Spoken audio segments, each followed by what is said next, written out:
Well, we're out here in a very high stress environment. A lot of violence in the neighborhood. Uh, we have so many deaths with our children and their families that we actually have grief counseling on site and post-traumatic stress disorder counseling. And it was reputed to be a program that could help both staff and students. And we'd really done a lot of work for students, although we knew we needed more, but we hadn't really gotten into a plan that would help staff as well. And, you know, it said help with burnout, help with stress-related health problems. And so I said, And they said it was easy. So I said, let's get some folks to go over and find out what it's about. So that was it.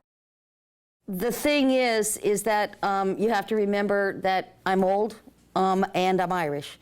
I will basically disbelieve anything until I see it, until I try it.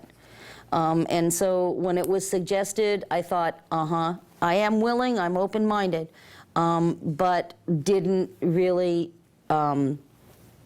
believe that it could possibly work.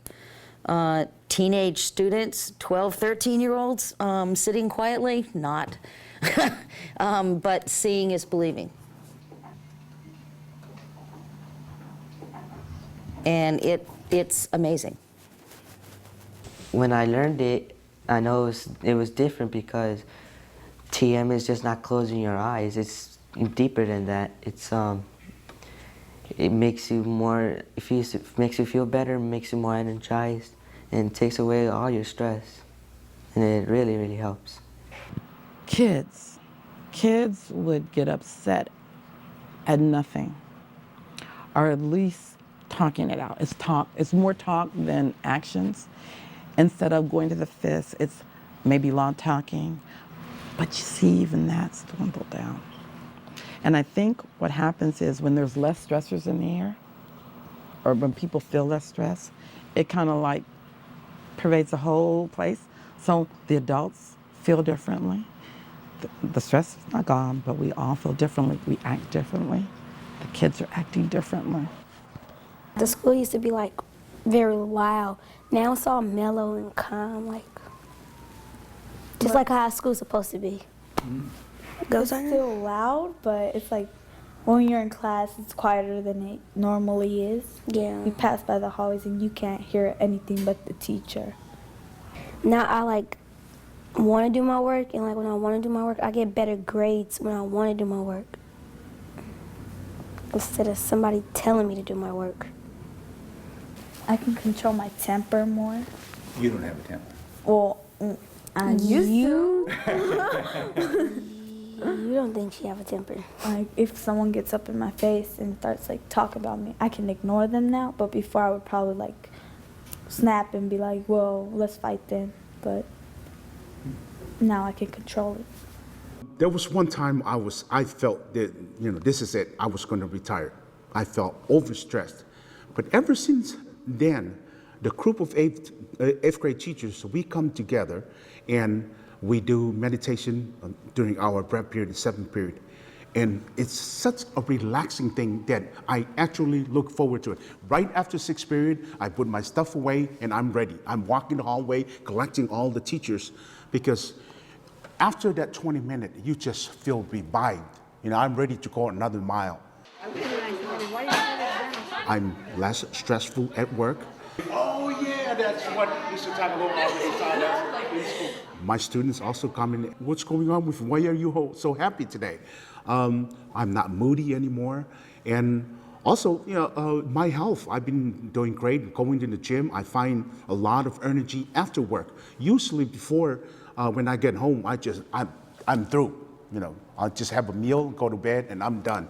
But now I get home, relax, have a snack, and then go to the gym and work out, full of energy and life. We get to start our school day in a calm and relaxed manner, and we get to end our school day in a calm and relaxed manner. Another reduction we've seen in the school is in the number of referrals to the counseling office. You know, I don't know exactly when our peak was, but definitely before TM started. And since then, I don't know if it's because the teachers are feeling less stressed and they can handle the crises more effectively in the classroom, or if the students are feeling more of a sense of calmness within themselves or acting out less. But maybe it's a combination of the two things. But you know, we've definitely seen a change in the number of referrals to the counseling office, which of course is a positive thing and allows me to have a little bit more free time to do some things that I should really be doing and not handling this many crisis situations. So I'm a principal of a school where people donate things, and someone donates a book or a computer, it has a life of its own, and then after that it's no longer relevant to the situation. It kind of goes back to the proverb about teaching the man to fish. If you give him a fish for dinner, he's had dinner, but if you teach him how to fish, he'll be able to go out and get his own fish. And I think that's what this program is able to give to kids. This is not something that's just going to be for this year and next year, but it's something that they will be able to have as a lifelong tool to use. And that is very exciting to me. Very good. Congratulations. I could spend $200,000 in outfitting a computer lab for my school, and it would have a shelf life of X number of years. The shelf life for this kind of a program, it far exceeds that, and it helps the entire school community. And going back to wellness, I think that's one of the more important things, because the program not only helps the students, but it helps the adults and the interaction between the two. And so everybody gains. And it takes a half an hour to do this a day. And I think it's time well spent.